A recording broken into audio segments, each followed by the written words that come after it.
The desperate plea of a Russian medic as COVID-19 sweeps through her remote town. Back in Moscow, we've seen giant field hospitals set up for this second surge. But not everywhere has the resources of Russia's capital. We found provincial healthcare workers overwhelmed. Russia is still resisting full lockdown, anxious to avoid unpopular moves. It's been betting on its Sputnik V vaccine as a way out of this crisis. But COVID continues to spread, pushing healthcare in Russia's regions close to breaking point.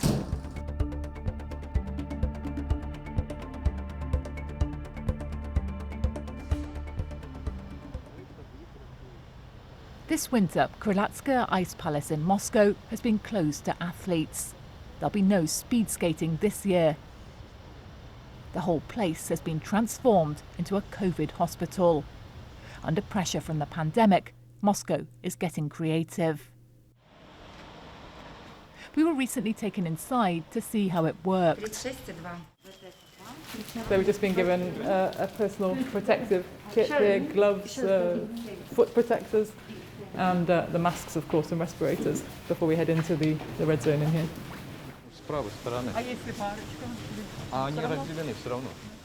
The chief doctor told me this ice hospital was built in a month during the first wave of COVID cases. It wasn't needed until now. Dr. Shkoda was keen to demonstrate the high-tech facilities. CT scans are standard practice in Moscow for coronavirus. There are over 1,300 beds, helping to keep regular hospitals free for routine procedures. And this is one of 5 field hospitals in Russia's capital. It's all pretty surreal that what I'm now walking on, back last winter, was actually an ice rink. But now this whole area is lined with COVID wards, patients on either side. And in fact, the big screen over here that's now showing films is where they used to show the results of the ice hockey. Tamara is particularly impressed they have clean sheets, but she's worried about her husband. Муж сначала заболел, он в другой больнице лежит, и 67-й. Он сейчас находится в реанимате, потому что поздно признали его РВИ, а потом оказалось у него это. Видать, после него и я. When we filmed at the Ice Palace, Moscow was recording around 5,000 new COVID cases a day. A third of the beds here were full. But the chief doctor was confident they could cope. Нагрузка абсолютно равномерно проходит. То есть мы подготовлены. Я волной даже не назвал. Всплеск той инфекции, которая есть. Вот. И вы видите, сегодня резервных мощностей более чем достаточно. Почему я так уверенно говорю? Потому что мы каждый день, поступает равномерно 40, 50, и столько же выписывается. Врач, не думаете, что пора бы уже еще... Нет, я так не думаю. Нет, я так не думаю. Более того, для этого нет никаких предпосылок.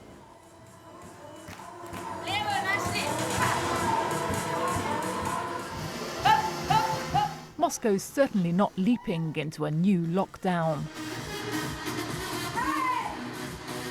This fitness class is like a flashback to life before COVID ever came to bother us. Gyms and studios are still open all over the city, but there are virus controls. And this class can jump, pant and shout all they like, but their trampolines have to be socially distanced.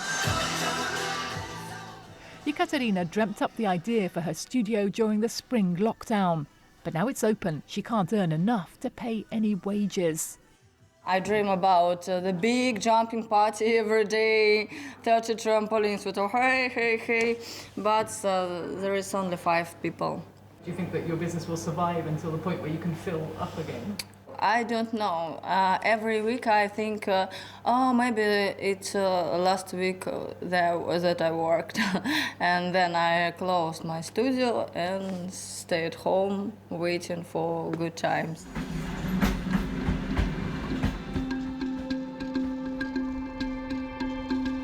But those good times still feel a long way off. The coronavirus was focused on Moscow in the first wave, but it's now taken hold right across this vast country, far beyond the capital. Well, we're taking this train now for 20 hours north in Russia from Moscow up into the provinces to find out what the situation with COVID-19 there actually is. Because they often say Moscow is not Russia, and outside the capital, in fact, the regions are now being badly hit by this pandemic. A whole season and 1,000 kilometres later, we pulled into Kotlas. It's where political prisoners were sent in Soviet times to the Gulag. Even today, this is a world away from the high-tech high life of Moscow.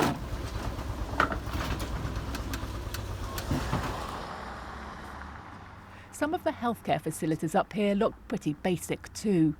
At Kotlas ambulance station, we found crews snowed under with COVID calls. Нагрузка вообще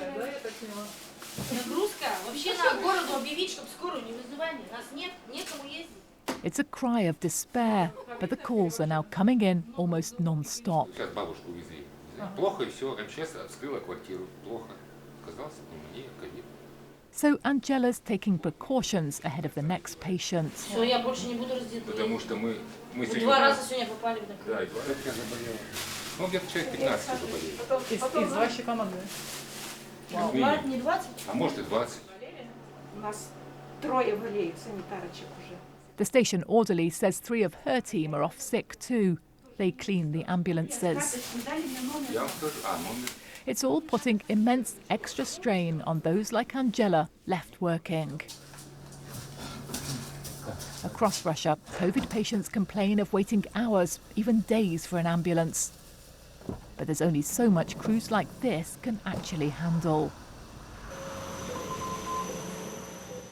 The town hospital has also been pushed to the very limits. In October, so many COVID cases were admitted at once, some had to sleep in corridors. This is the Kotlas red zone. No fancy field hospitals here to accommodate people. A nurse says the staff are exhausted. Медики очень устали. Вот сейчас на 2-м этаже 100 пациентов. Значит, мне... И вы одна? Я одна. У меня просто 2 руки. The pictures were filmed by local television, meant to urge or even scare people into taking the coronavirus risk seriously. Because the pandemic that largely passed this place by in spring is now in full swing here. We did ask for access ourselves, but were refused. Another ambulance has just arrived with medics in full PPE, so presumably more COVID patients on board. And in fact, there's a lot of activity here at this hospital. And judging by their suits, it's all because of COVID. While we were outside the emergency department, the flow of patients was constant. They're moving them and doctors around in any vehicle they can get their hands on. У вас много сейчас вызовов, да? Вообще много. Даже не заезжаем туда. На станцию? Да, приедешь, быстро перекусил и поехал снова. Since last month's surge of infections, almost every floor here has been taken over by corona cases.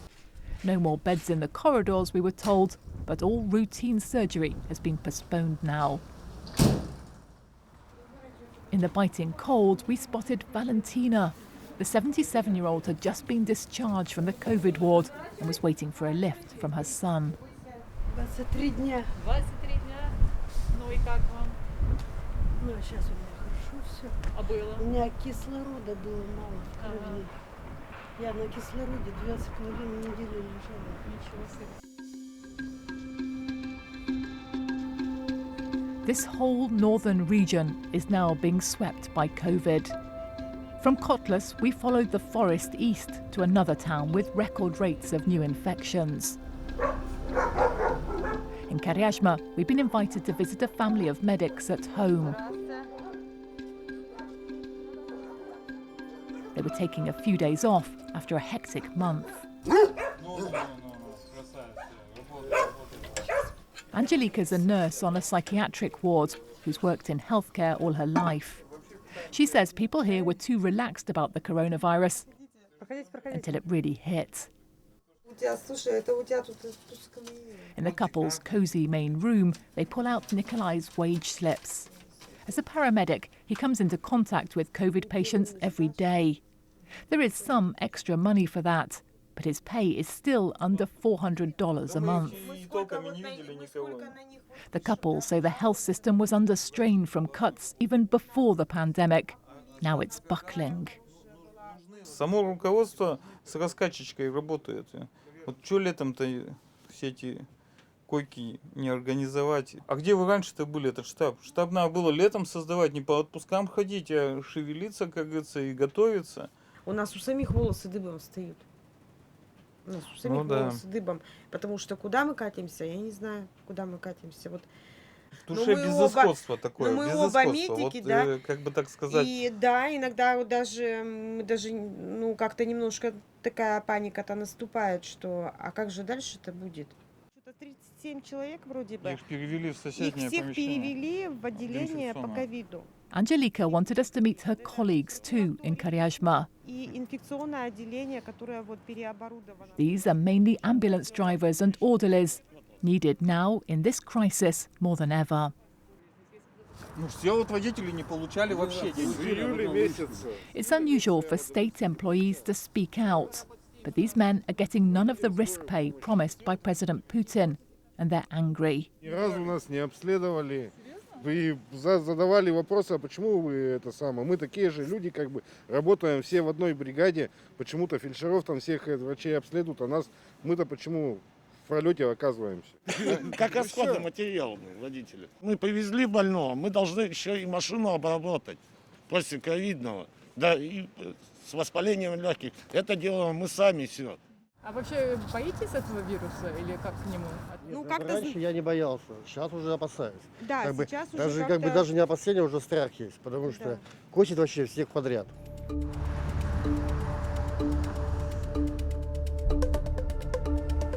Life up here was always tough, and so are the people. We asked to speak to local officials about how they're handling the corona crisis, but they refused. Like Moscow, there's no lockdown here either, just lots of face masks. But the number of new infections is still stubbornly high.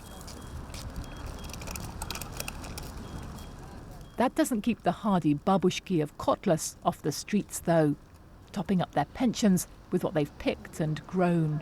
Не боитесь? Закрываемся. Закрываетесь, В рукавицах. В рукавицах. А вы не болеете? The elderly and vulnerable are supposed to stay at home now. Так вот, думаю, капустка-то испортится. But my cabbages will go off, this 80-year-old tells me. I have to sell them. Down in Moscow, they're preparing for winter as usual, even building the annual ice rink on Red Square. This one is for skaters, not a hospital. And up the street, shops, bars and cafes are still working. No sign of panic. Да, мы ходим в масках непосредственно, да, мы носим перчатки непосредственно, чтобы не заболеть. Поэтому ждем вакцину. Будет вакцина, будет легче. This is the jab Russia is pinning its hopes on. The vaccine's very name, Sputnik V, is a sign of Moscow's approach and ambition in a new kind of global race. Mass clinical trials are still underway. Thousands of volunteers have been injected. They include doctors like Alexei, who works with COVID patients. Keeping medics fit and on the front line is Russia's priority now. Ну, у нас вот начальство просит, чтобы мы участвовали в исследованиях по испытанию вакцины. Не хотелось, конечно, заболеть, потому что у него много осложнений этого вируса. У нас много примеров есть, которые заболели, которые, неприятно. Я знаю просто этих людей, которые болели, поэтому, конечно, не хотелось бы заболеть. The tiny phials of vaccine have to be stored in the deep freeze, minus 18 degrees Celsius at least. It makes the logistics more complicated. But the early results Russia's reporting from these trials do seem promising. The push for an effective vaccine is one glimmer of good news, as even Vladimir Putin calls the increase in deaths from COVID alarming. The pressure from this pandemic is testing the whole country. But it's the regions that are straining the most. Their medics battling not only the virus, but a crumbling health system. So Russians are bracing for a tough winter, because this new wave of coronavirus cases has only just begun.